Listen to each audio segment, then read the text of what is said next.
Bonjour à toutes et à tous et bienvenue dans ce podcast qui vous aide à amener plus de conscience dans votre vie. Ma mission est de vous guider vers le chemin de l'épanouissement personnel grâce à une meilleure connaissance de votre monde intérieur. Ensemble, allons vers la transformation afin de guérir du passé et d'élever notre plein potentiel.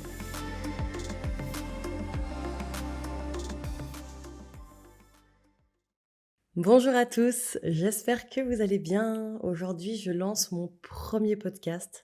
Donc, je suis vraiment super heureuse de pouvoir vous accueillir sur cette nouvelle plateforme. Pour moi, c'était vraiment important de pouvoir communiquer avec vous sur des sujets assez profonds et de pouvoir plus en parler que simplement avec le format, par exemple, des reels Instagram ou des vidéos YouTube. Donc, c'est pour ça que j'ai voulu commencer ma chaîne de podcast. Aujourd'hui, le sujet du jour, c'est un sujet qui me tient particulièrement à cœur, c'est le pouvoir de dire non. Moi, j'ai souvent été prise dans ce cercle vicieux de toujours dire oui à tout le monde et de faire passer en fait mes besoins, mes attentes, mes envies après celles des autres. Donc pour moi, c'était très important de pouvoir communiquer sur ce sujet.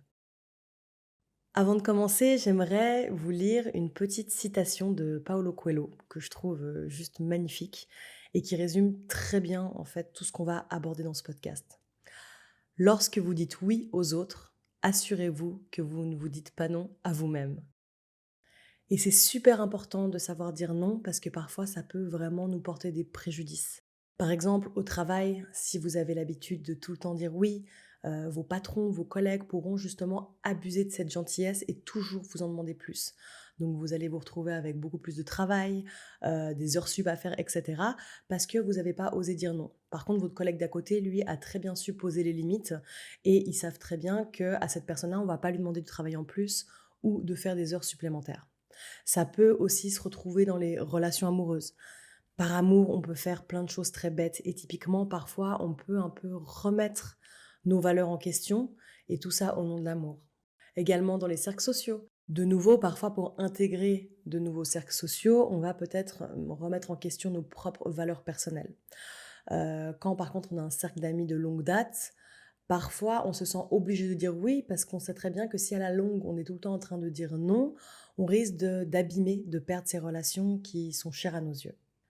Mais bref, on va discuter de tout ça bien plus en profondeur dans le podcast. On va voir d'où ça vient, les peurs, les croyances qu'il y a derrière, aussi l'impact que ça a aujourd'hui sur nous. On va aussi différencier l'égoïsme positif et l'égoïsme négatif. Ça, je trouve ça super intéressant parce que souvent, quand on dit non, on a l'impression d'être de gros égoïstes alors que absolument pas.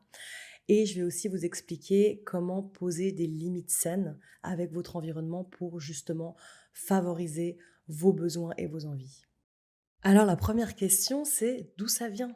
Pourquoi on a toutes ces peurs, ces croyances qui parfois nous forcent à dire oui alors qu'on n'en a pas envie? La peur de dire non, déjà, elle est intrinsèquement liée à nos relations avec les autres. On a peur de paraître comme quelqu'un d'égoïste, on a peur de ne pas être aimé par les autres. Donc dire non amène la peur de décevoir l'autre, surtout si cette personne, elle est proche et qu'elle a souvent l'habitude qu'on l'aide et qu'on soit disponible pour elle. Maintenant, on va aller voir le problème avec une vision beaucoup plus micro, donc c'est-à-dire dans le contexte familial. D'ailleurs, pour cette partie-là, je m'inspire des travaux de Gabor Maté. Gabor Maté, c'est un auteur, c'est un chercheur qui est incroyable. Je vous recommande vraiment d'aller consulter ses livres, que ça soit pour le sujet des traumas, le sujet des addictions. Enfin bref, je vous conseille vraiment d'aller faire un petit détour et d'aller voir ce qu'il propose. En gros, ce qu'il dit, c'est que lorsque nous sommes enfants, on apprend à nous mouler dans les attentes de nos parents parce qu'on est extrêmement effrayé à l'idée de perdre cette relation avec eux. Parce que cette relation enfant-parent, elle symbolise toute notre vie et en fait également notre survie. Parce que sans eux, on ne peut pas survivre. Donc dire non à nos parents, c'est prendre le risque de rompre cette relation d'attachement avec eux et de ce fait compromettre en quelque sorte notre survie. Et ça, finalement, c'est des mécanismes qu'on a intégrés qui sont complètement inconscients. Et d'ailleurs, quelque chose qui est très intéressant à souligner, c'est que typiquement, quand on expérimente des disputes avec nos parents quand on est enfant, en général, c'est parce qu'on dit non pour quelque chose, on n'est pas d'accord avec eux.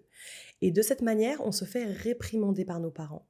Du coup, on intègre encore plus que lorsqu'on dit non, c'est quelque chose de négatif et qu'on risque de perdre cette relation d'attachement avec nos parents. Et d'ailleurs, c'est assez marrant parce qu'on peut faire le lien avec les 5 sources de souffrance, qu'on appelle aussi les kleshas dans la philosophie du yoga.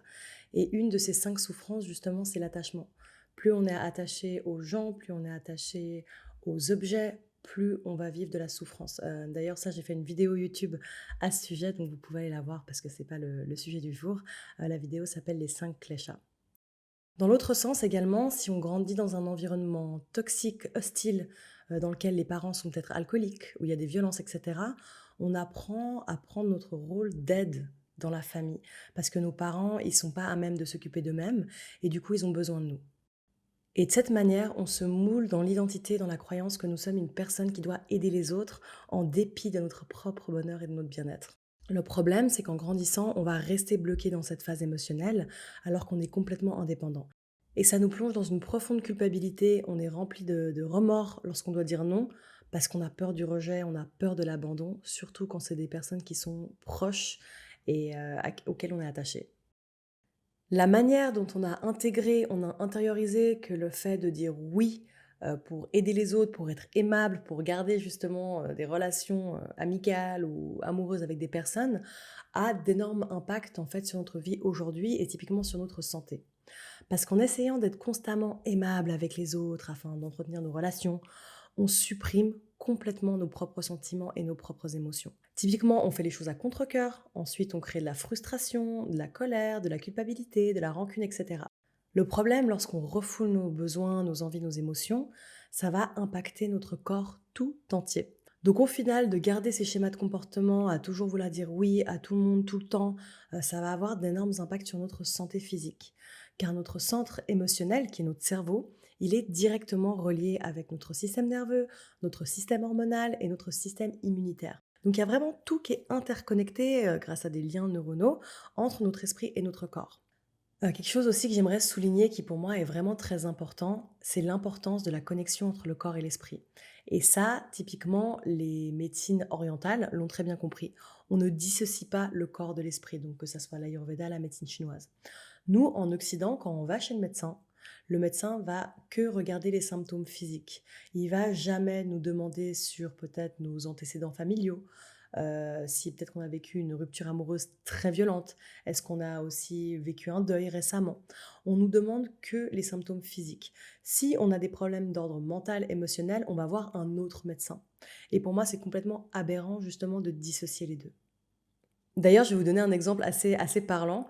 Je pense que ça vous est déjà tous arrivé d'avoir une journée de merde, hein. Il y a vraiment tout qui se passe mal, du matin jusqu'au soir.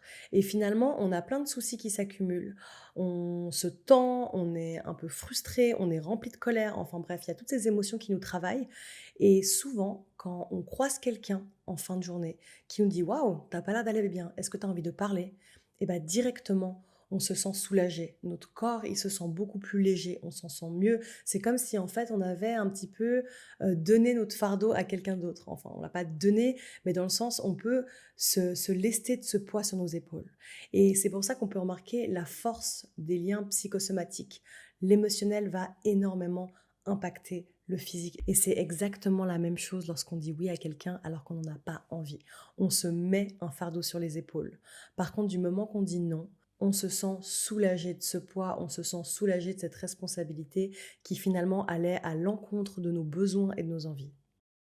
D'ailleurs, les émotions, elles sont là pour nous permettre de faire respecter nos limites avec les autres. Nos émotions, en quelque sorte, elles nous servent de bouclier face à l'extérieur.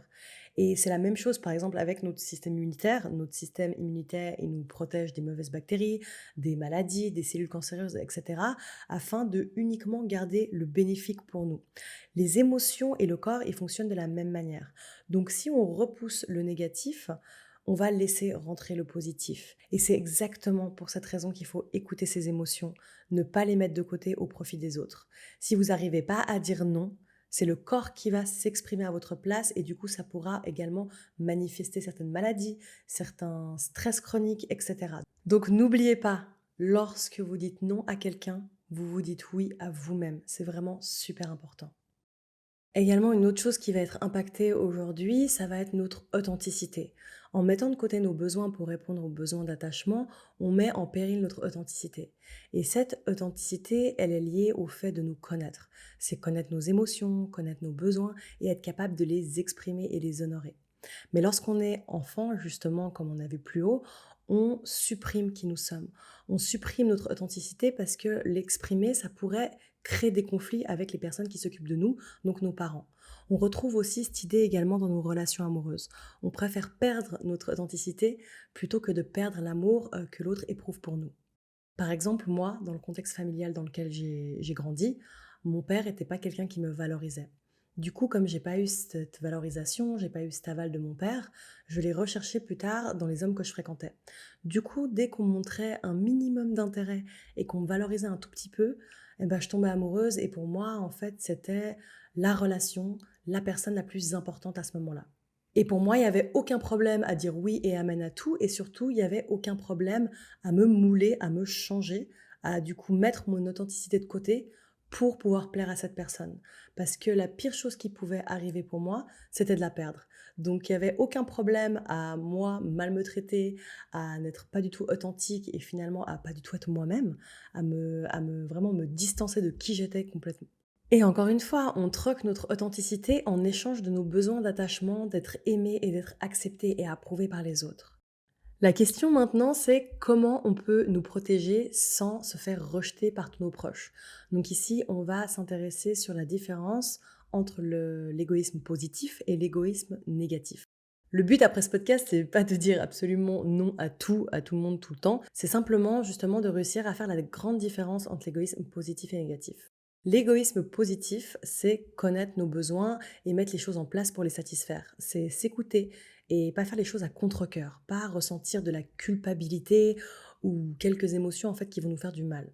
Dire non, c'est un égoïsme positif parce que c'est faire preuve de générosité envers nous-mêmes. L'égoïsme positif, il doit être drivé également par notre pourquoi. C'est notre raison d'être, c'est notre but, notre cause, notre croyance, la force motrice derrière tout ce que nous faisons. Donc si quelque chose n'est pas en adéquation avec notre pourquoi, c'est important de ne pas continuer dans cette direction. Si je peux vous donner des exemples d'égoïsme positif, c'est par exemple ne pas accepter de faire des heures sup au boulot parce que vous souhaitez passer la soirée avec votre famille et ça fait partie de vos valeurs et de vos priorités. Ça peut aussi être dire non pour sortir avec des amis en soirée parce que vous êtes fatigué et vous souhaitez prioriser votre sommeil et peut-être votre week-end pour faire des choses plus constructives. A contrario, l'égoïsme négatif, ça serait de dire non à outrance. C'est peut-être par flemme, par pur égoïsme. Ça va être le fait d'ignorer les besoins des autres autour de soi parce qu'on est trop occupé par sa petite personne. C'est par exemple faire un faux plan à quelqu'un parce qu'on a une meilleure opportunité ailleurs. Si je mets un faux plan à ma meilleure amie qui avait prévu de passer une soirée avec moi et qu'on avait organisé depuis déjà plusieurs semaines, et que je la lâche par exemple pour un plan Tinder, et ben ça, c'est de l'égoïsme négatif. Ne pas aider ma mère qui a besoin de moi pour faire un truc sur l'ordinateur parce qu'elle est complètement nulle avec la technologie, tout ça parce que j'ai juste la flemme puis que je préfère aller picoler avec mes amis, ça, c'est également d'égoïsme négatif. Donc j'espère que vous comprenez un petit peu l'indistinction. Mais du coup, elle est où la limite? Et surtout, comment on va pouvoir mettre des limites saines? Poser des limites, c'est un moyen de simplement pas se laisser bouffer par les autres et pas tomber dans le remords, la culpabilité du fait d'avoir dit oui et de l'avoir fait à contre-cœur. Ça peut être dans vos relations amicales, amoureuses, au sein de votre famille, au travail, etc. Il faut apprendre à poser vos limites afin de ne pas laisser les gens opportunistes abuser de votre gentillesse. D'ailleurs, ça va vous permettre de faire pas mal le tri, dans vos relations parce qu'il y a certaines personnes qui n'ont pas l'habitude que vous disiez non et du coup, ils risquent de mal le prendre. Donc si elles réagissent mal, c'est que leur amitié, elle est pas 100 bienveillante. Donc voyez ça comme un moyen de faire le tri dans vos relations également. Maintenant, je vais vous partager 3 façons qui, moi, m'ont aidé justement à réussir à mettre des limites saines avec mon entourage. La première chose, ça va être proposer une alternative. Si vous êtes au pied du mur, vous n'avez pas vraiment eu le temps de prendre du recul pour prendre votre décision, ça nous est déjà tous arrivé, hein. Des fois, on nous propose quelque chose, on nous demande quelque chose et on est pris de court et du coup, on va dire oui parce qu'on n'a juste pas eu le temps de se poser 2 secondes et réfléchir. Si vous ressentez ça à l'intérieur de vous, vous pouvez simplement proposer une alternative poliment. Par exemple, si une amie elle nous demande de sortir avec elle en soirée mais qu'on n'a absolument pas envie d'aller en boîte de nuit ce soir-là, on peut simplement dire Ok, j'aurais beaucoup voulu sortir avec toi ce soir, mais j'ai plutôt envie de me reposer, de favoriser mon sommeil. Mais par exemple, je te propose que, bah, on se fixe une date, un jour, une heure pour qu'on se boive un petit café la semaine prochaine. Et du coup, vous n'aurez pas besoin de vous justifier davantage, parce que comme on dit d'ailleurs aussi, le fait de se justifier tout le temps, c'est s'accuser. Donc vous n'avez aucunement besoin de vous justifier parce que ça donne des armes à votre interlocuteur. Et si la personne, elle commence à devenir un peu lourde, elle commence à insister et puis il y a un malaise qui se crée, vous pouvez également communiquer ce malaise et vos ressentis en disant que vous trouvez que cette personne n'écoute pas ce que vous dites et qu'elle ne respecte pas votre nom. Et si elle continue, bah là, vous allez complètement couper court et vous partez simplement parce que cette personne, elle vous respecte plus du tout. Moi, la deuxième chose, c'est vraiment la méditation. En tout cas, je sais que pour moi, ça a extrêmement bien fonctionné. Prendre l'habitude de méditer, ça va vous permettre d'être davantage posé dans vos prises de décision. Vous aurez beaucoup plus en fait de recul et de calme face à des situations où vous êtes pris de court. Également, le fait de méditer, ça va vous permettre de connaître ce que vous souhaitez dans votre vie et ce que vous ne souhaitez pas. Et une fois que ça sera clair et posé, vous aurez beaucoup plus de facilité à dire non.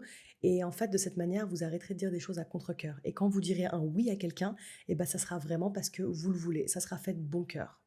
Le troisième point, c'est n'oubliez jamais que dire non, c'est pas définitif. Si vous avez dit oui à quelqu'un car vous étiez un peu pris de court ou alors que vous n'avez pas vraiment réfléchi, n'oubliez pas que vous avez toujours la possibilité de faire marche arrière. Même si la personne en face de vous, peut-être qu'elle est déçue, en aucun cas vous êtes obligé de vous engager si vous réalisez que finalement c'est pas ce que vous souhaitez faire. Si une personne elle vous fait culpabiliser, désolé, mais c'est la pire des merdes parce que personne n'est censé utiliser ces arguments-là pour vous faire culpabiliser. Par exemple, moi, je sais que j'ai souvent rencontré ce problème, lorsque je flirtais avec des garçons, donc on commençait à s'embrasser et cetera. Il y avait toujours ce moment où bien sûr, bah, le garçon a envie de plus. Moi, je suis pas vraiment sûre de ce que je veux, mais bref, du coup, il y a la proposition d'aller chez lui et vu qu'il a été super gentil avec moi, qu'il a été super serviable, peut-être qu'il m'a payé aussi, des verres et cetera, c'est comme si je me sentais un petit peu redevable.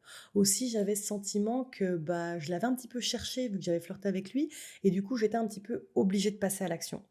Mais il faut comprendre que vraiment, on n'est en aucun cas obligé de passer à l'action et même si vous souhaitez revenir en arrière sur votre décision, lorsque vous êtes sur le chemin d'aller chez lui, que vous êtes même dans son lit, c'est possible et moi, ça m'a peut-être pris du temps avant de comprendre, mais maintenant, c'est vraiment une limite super importante dans ma vie. C'est si je n'ai pas envie de faire ça, si je n'ai pas envie d'aller plus loin avec quelqu'un, je ne le fais pas.